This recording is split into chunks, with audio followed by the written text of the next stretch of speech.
Boa tarde a todos.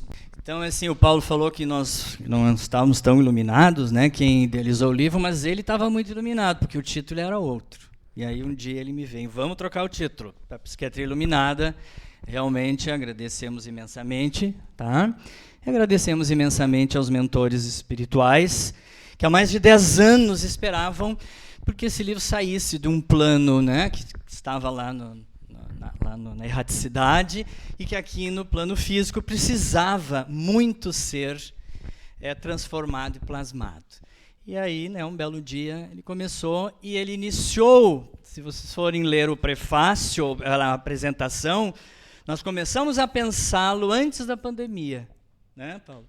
Lá por março, abril, por aí de 2020,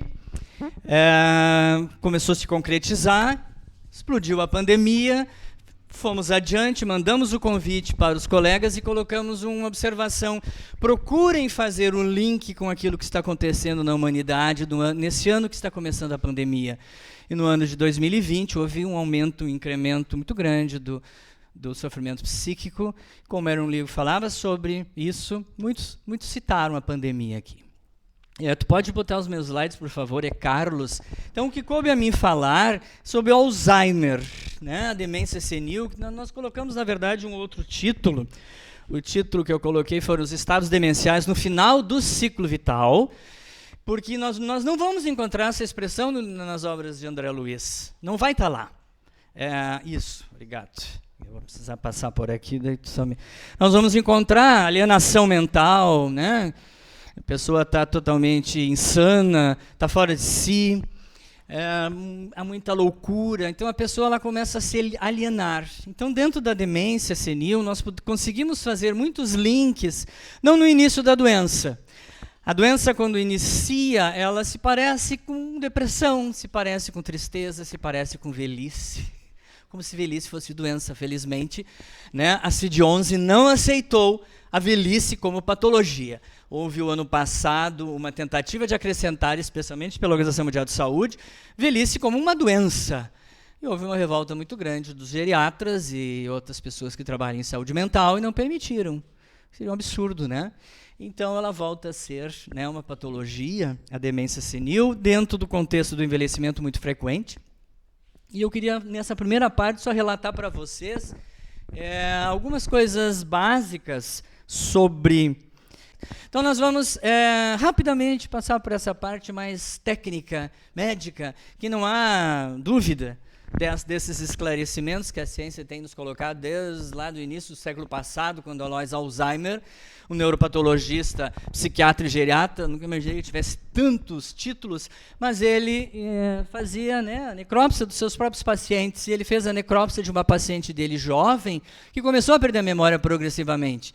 Naquela época, ele não se sabia de nada, essa própria paciente dele veio a falecer, e ele mesmo, como médico patologista, abriu o cérebro e encontrou alterações as quais ele denominou, né, como alterações típicas da doença de Alzheimer, e deu esse nome a essa enfermidade. E desde então, muito se vem estudando sobre ela, uma das doenças mais prevalentes da humanidade. Não é à toa que ela está acontecendo num período de explosão etária, apesar de que, nesses 2 últimos anos de vida, o mundo regrediu aproximadamente uma média de 2 anos na esperança média de vida de quase todos os países.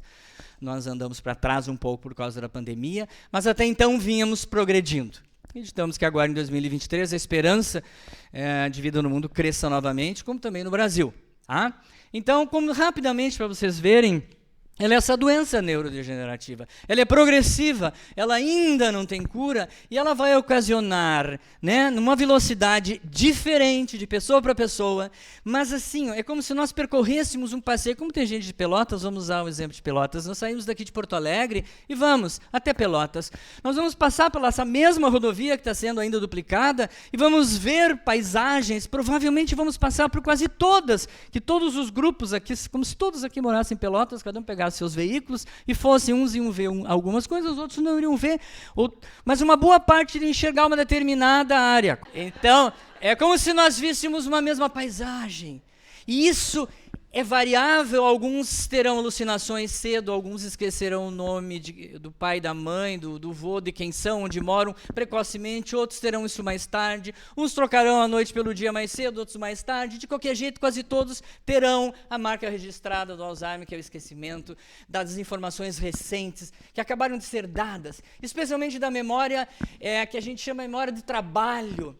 Para que eu venha aqui hoje, eu precisava saber pelo menos onde era, que horário eu tinha que me acordar, que trajeto eu teria que fazer, que roupa colocar porque estava frio. Essa é uma memória do trabalho imediato. Depois que eu estou aqui, não me interessa mais saber que roupa eu tenho que pôr porque eu já vim, que caminho eu tenho que pegar para vir porque eu já vim. Então essa memória ela é apagada, eu não preciso mais. Mas eu necessito dessa memória para executar a função. Sem ela eu não consigo. Por isso que o portador do Alzheimer começa a ter dificuldade progressiva nessa memória e não consegue mais executar as coisas, começa a confundir, vai afetando então a sua capacidade de atenção, julgamento, orientação no tempo e no espaço, e aquelas funções executivas tão básicas que a mãe fazia uma massa maravilhosa no domingo, ela já está esquecendo de fazer, ela já não põe o sal o suficiente, ela já não tempera o suficiente, porque ela já esqueceu as etapas, o processo de fazer. Então isso é progressivo e vai indo até comprometer aquilo que é o mais árduo dessa doença, ou um dos mais árduos, que são as alterações de comportamento. O pai que era amado, que era uma pessoa que dava dinheiro para os netos, daqui a pouco está começando a ficar sovina, ele não dá dinheiro para ninguém, ele está começando a se tornar uma pessoa desconfiada, ele está mudando a personalidade. Isso é muito triste. E com o passar do tempo esquece até quem são esses familiares e os laços afetivos são duramente afetados. Então a doença vai progredindo, gente, até chegar aos estágios mais avançados em que realmente não há mais nenhuma ligação, pelo menos na esfera física. Nós que compreendemos que quem dentro desse corpo demenciado, alquebrado, frágil, há um espírito que está atento ao que está sendo feito a ele. Ao amor, ao afeto, à acolhida ou ao desprezo e ao abandono que ele está sofrendo. Então é muito importante vermos isso. É uma doença muito prevalente, 50 milhões de pessoas, acreditas? Tem alguns dados que ainda não foram atualizados, mas se nós descermos ali, 2019, 4 milhões, está mais ou menos assim, não mudou muito, é o número de brasileiros que estão envolvidos por essa doença, e o triplo desses estão envolvidos e são familiares. Então não é a doença de um só, nós sabemos muito bem disso. Não é só a mãe que está esquecida, mas é toda a família, os seus 7, 8 filhos, os seus sobrinhos netos, seus netos, suas irmãs, muita gente é envolvida. Claro que o recrutamento é muito maior a nível familiar, no núcleo familiar, para cuidar. Bom, até algum tempo atrás, e não faz muito tempo, gente, até 2018, por aí, 2017, olha, é pouco tempo para a ciência. Até então, era a idade só, que era uma loteria esportiva, né? O Pai do Céu jogava para cima a moeda, caía a cara, o Carlos vai ter Alzheimer. A Maria caiu o coroa, não vai ter. Não se sabia as causas, mas hoje se sabe muito mais do que apenas a idade ou a presença de uma alteração num gene lá, ou uma história familiar de demência, ou assim dental, ou alguns fatores genéticos raros que poderiam ser a causa. Claro que ainda fica a idade avançada, mas desde 2008, 2009, nessas primeiras publicações no American Geriatric Society, depois, mais adiante, na Circulation, que é uma grande revista americana, essas publicações começaram a mostrar que há outros fatores de risco. Opa, não é uma loteria. Há determinados fatores que vão me fazer demenciar da mesma forma que infartar, da mesma forma que ter um AVC, obstrução carotídea. Se for um sedentário, se eu fumar, se eu tiver um diabetes sem controle, se eu for um hipertenso sem controle, eu sou hipertenso, tomo medicamento, mas tenho uma hipertensão super bem controlada, se eu tiver aquelas hipertensões que eu tomo remédio quando me dá vontade, quando me lembro, então ela vive oscilando, esse tem um risco muito grande de fazer infartos lacunares, lesões que acabam levando a um tipo de demência que não é bem Alzheimer, então a hipertensão controlada, ela não é fator de risco. O colesterol elevado, a obesidade, a depressão e os baixos níveis educacionais. Em 2014, foi publicado no Lancet Neurology que 1/3, hoje nós já estamos colocando mais, aproximadamente quase 40% né, nós temos de chances ao nosso alcance de evitar que essa moléstia aconteça entre nós pelo controle desses fatores de risco.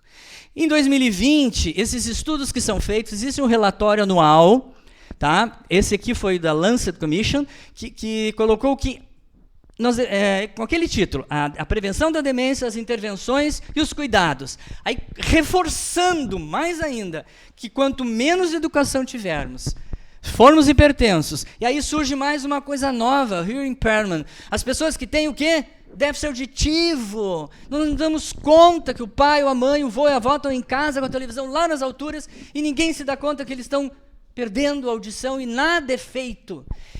E outra coisa que acontece com a grande dificuldade do portador de perda auditiva é que ele se isola, ele deixa de se socializar, porque no grupo ele está sendo um incômodo, porque as pessoas têm que falar alto e elas se cansam de fazer isso. Então, percebam que a perda auditiva compromete a cognição, porque é que ele para de conviver, ele para de participar dos diálogos da família, ele se isola. O fumo, a obesidade, a depressão, né, a inatividade física, a diabetes, e surge outro fator potente nesse relatório, o baixo contato social. As pessoas que não convivem, e aí a pandemia trouxe um grande problema. Há pouco eu gravei uma entrevista ali com a Ana Karina e eu falei que a pandemia, ela fez muito mal para o idoso, especialmente para os idosos. Os idosos vinham numa fase progressiva de se envolver cada vez mais com o social, com seus grupos de diferentes natureza, inclusive nas sociedades espíritas ou de outra profissão religiosa. Pararam de ir, pararam de frequentar. E nem todos migraram para essa tecnologia, porque grande parte deles não se adaptavam, não conseguiram entender, mexer no smartphone e entrar nas salas para participar dos grupos. E se isolaram dentro de casa e sofreram muito desse isolamento. Então, esse baixo contato social ao longo da vida, e muitas vezes agora, no caso da pandemia, agravou. 2021... Baixar? Estou falando muito alto? Então tá, mas eu sou assim, você sabe. 2021, Alzheimer Disease, isso, esse ADI, eu me esqueci o nome, Alzheimer Disease International, reforçou aquilo que se tem hoje de mais verdadeiro, inequívoco, que os estudos têm trazido sobre as causas, como prevenir essa doença para qualquer um de nós. Quem é que tem menos idade aqui na sala? Não vê os de trás para frente, a senhora.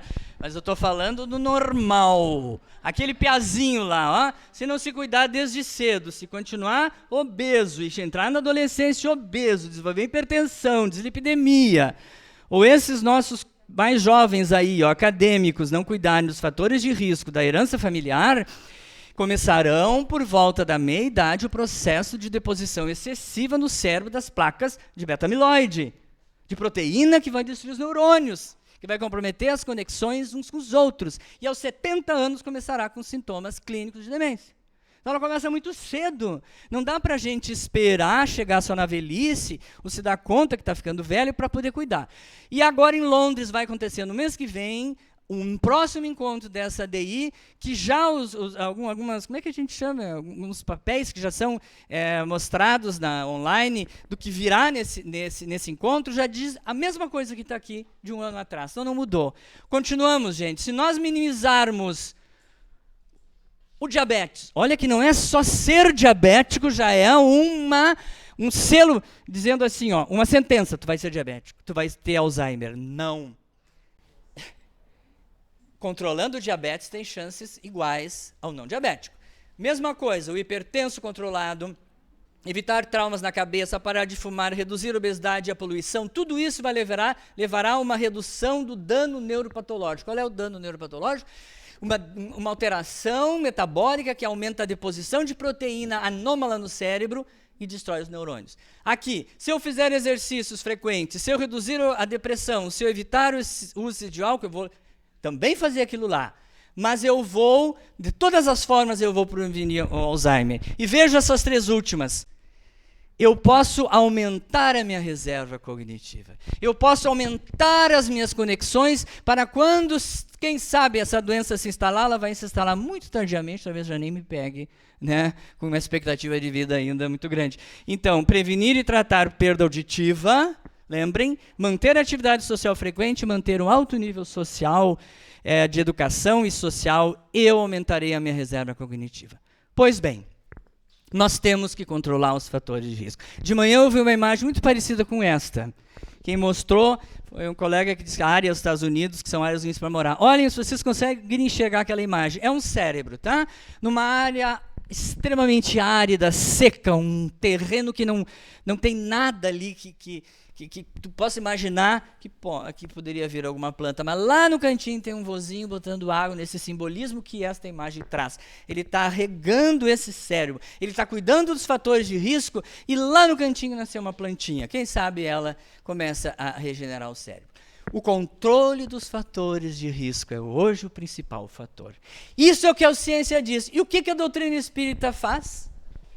A medicina afirma que os fatores de risco, tais como, que nós vimos aqui, obesidade, hipertensão, o encurtamento dos telômeros, que é uma área dos nossos cromossomas que se encurtam dependendo dos fatores de risco, geralmente comportamentais, são mais curtos, o sedentarismo, a ansiedade, os estados depressivos, as crenças negativas relacionadas ao próprio envelhecimento, o pessimismo, a hostilidade, o mau humor, tudo isso aumenta o risco do adoecimento mental e também pode originar os estados demenciais.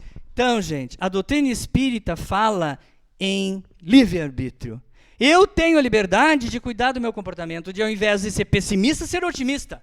Ao invés de parar e sentar e não fazer exercício, ir para uma academia, ou caminhar, ou controlar o meu peso, controlar os meus níveis metabólicos. Depende de mim. Isso é livre-arbítrio, isso é liberdade de escolha, isso é expansão da consciência, e isso é a busca da reforma íntima. O que são, então, fatores de risco? São aqueles que existem, que tu pode evitá-los ou controlá-los. Eu posso evitar ou controlar muitas dessas situações que me levem ao adoecimento mental. Então, ambas as realidades falam a mesma coisa. E o Espiritismo vai nos dizer que nós nascemos com uma tendência genética, tendência.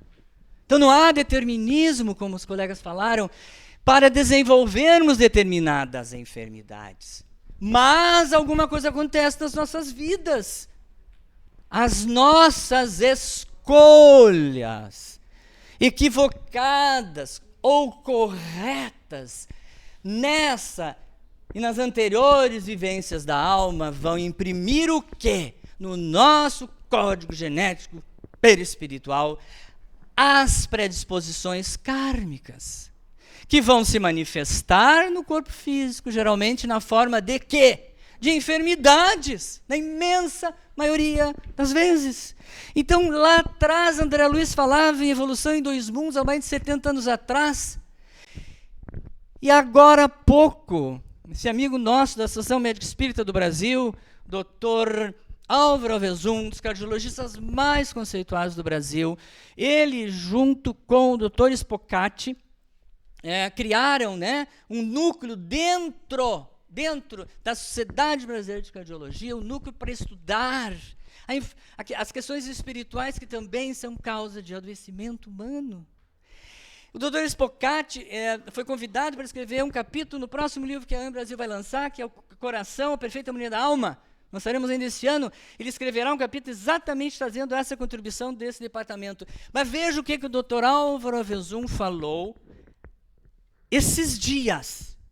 Vejam a fala dele. Ele é uma pessoa que está dentro da ciência, é um dos que mais pesquisa no Brasil.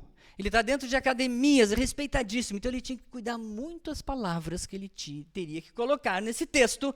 Ele não poderia falar em reencarnação abertamente, ele não poderia falar em influência espiritual da forma que nós falamos. Mas ele utilizou umas palavras perfeitas, eu relato aquelas para vocês.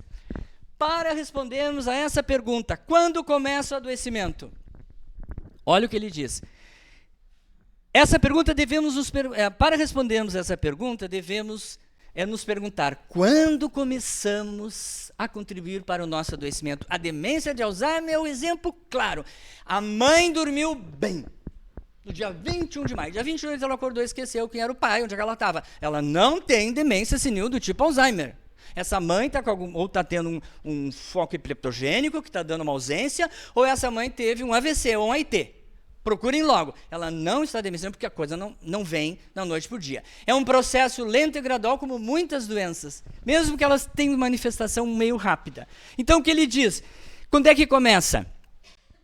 Ele se dá ao adoecimento pelas nossas escolhas de vida, até então, já dizia André Luiz, começaria então da seguinte forma: por um desajuste de nossas energias emocionais, dos nossos padrões emocionais, que nós vamos ver nesse livro várias vezes. Então, há um desajuste nas nossas energias emocionais. Eu vou estar bem longe. Devido a isso, órgãos e tecidos seriam impactados desde o início.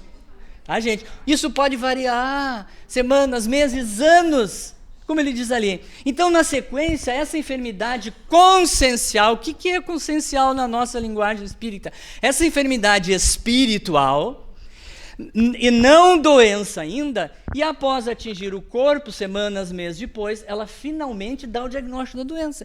Quanto tempo antes de um infarto, esta pessoa que não era nem cardiopata prévia, nem diabética, nem dislipidêmica, ela começou a ficar hostil, com rancor, não perdoava, com ódio, e isso a atormentou anos a fio. Esta pessoa começou a desajustar o seu estado emocional, consciencial, então espiritual, para mais adiante a doença se manifestar. Nessa proposta, pode ser sugerido que antecedendo as doenças estão as disfunções e enfermidades nos tecidos conscienciais, gente. As enfermidades estão lá, naquela matriz perispiritual, na matriz consciencial, ou emocional, ou mental, ou espiritual, as quais têm origem na mente ou consciência enferma. E segue ele e finaliza dizendo que nesse cenário, a disfunção por meio de vivências desarmoniosas, onde sentimentos não edificantes, como falta de compaixão, gratidão, falta de perdão, falta de propósito de vida, estresse e depressão podem ser o gatilho para o início do adoecimento físico. Este homem falou isso para uma academia. Ele botou no jornal, ele provavelmente pregou e fala nesta linguagem mais palatável, mais aceita, que não traz talvez para alguns misticismo ou magia, nada, mas ele fala exatamente o que Kardec, André Luiz já falava há muito tempo atrás. Então a enfermidade, gente, ela se manifesta assim. Muitas das vezes, a doença de Alzheimer, ela vem desta disfunção. Ela vem dos padrões inadequados das nossas vivências. Quando começa, eu não sei, gente.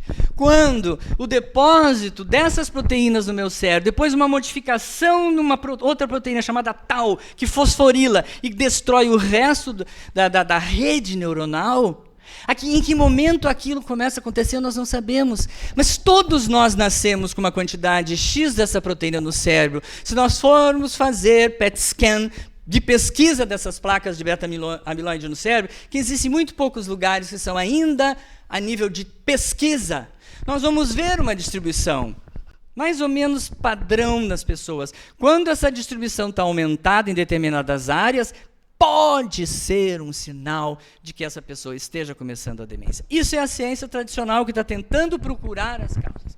Então, na imensa maioria das vezes, como qualquer doença que atinge o ser humano, especialmente as doenças crônicas, longas, as doenças mentais que comprometem muito a relação entre as pessoas, na visão espírita, a origem, a base, a matriz são os desajustes conscienciais ou espirituais, tá? Mas às vezes, gente, nem o pai ou a mãe, né, nosso pai e nossa mãe que demenciou, não era essa pessoa egoísta, não era negativista, pessimista. Esse pai, ele não se rendeu às modificações desse corpo, ele não desistiu de lutar, ele encarou o envelhecimento como natural. A mãe foi uma guerreira, foi uma pessoa muito positiva. Essa mãe, apesar de ter tido perdas, ela sempre lutou, mas de repente ela demencia.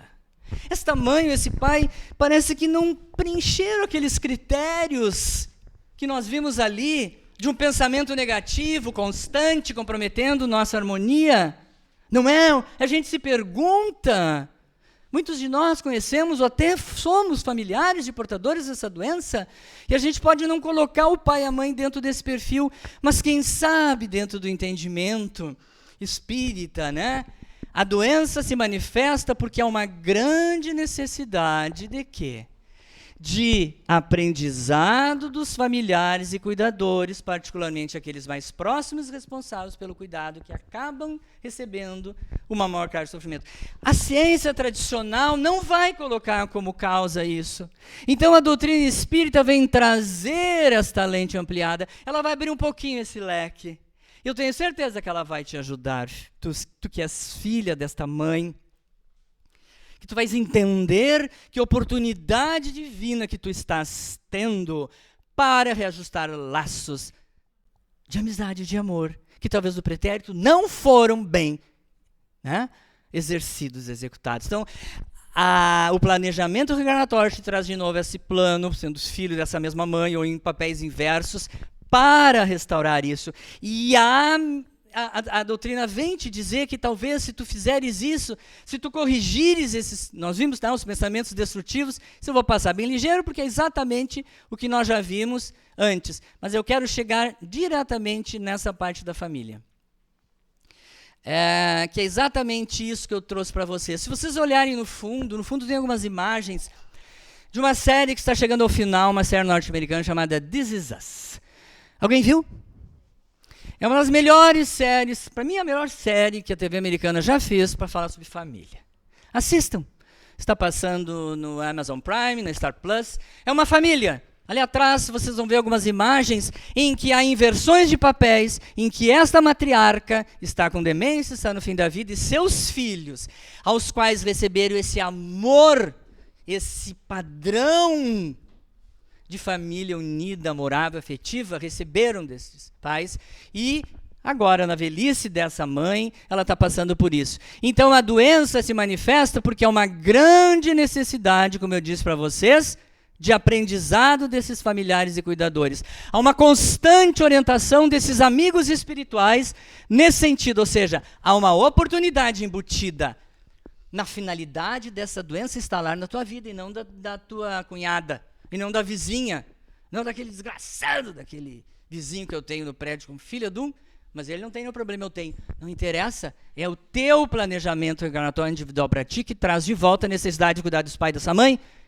E pronto, abraça, colhe, porque é uma grande oportunidade. Então diz ali, há uma constante orientação dos amigos espirituais nesse sentido, abençoando a oportunidade que as pessoas envolvidas na patologia e nos cuidados estão tendo de quê? De reorganizar esses vínculos afetivos, gente, e energéticos do passado. Então, são grandes oportunidades de reajustes. Não é algo que veio para te castigar, absolutamente. Tá? É um aprendizado. É uma renovação desses sentimentos doentios lá do passado. Então, para muitos, e entendam, se isso for um entendimento de coração, resignadamente entendido como uma forma de reajuste, de resgate, de renúncia, cuide com amor, aceite.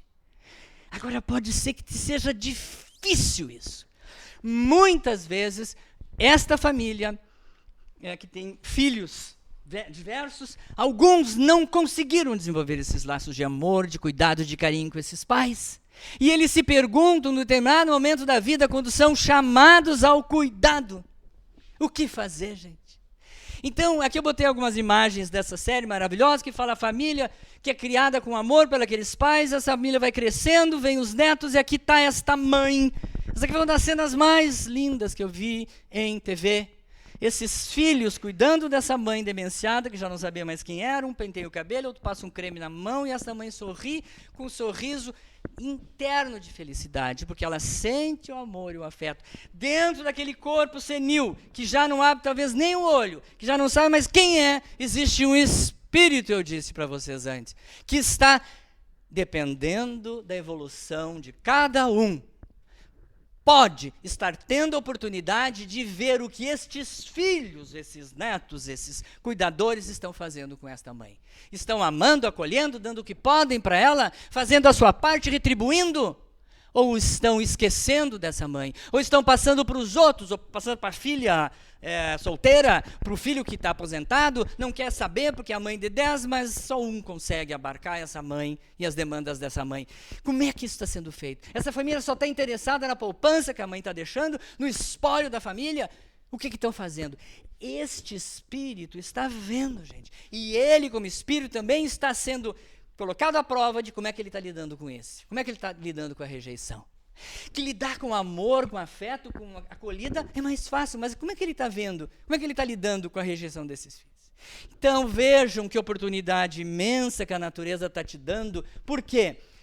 Desculpa que ficou ruim, mas diz assim, por isso, se hoje tu estás envolvido em um contexto familiar, que pode ser a tua família, família de vocês, de conhecidos de vocês, e que nesse contexto familiar, entre as mais diversas demandas que essa família tem, e tu tens, estiver a necessidade de cuidar.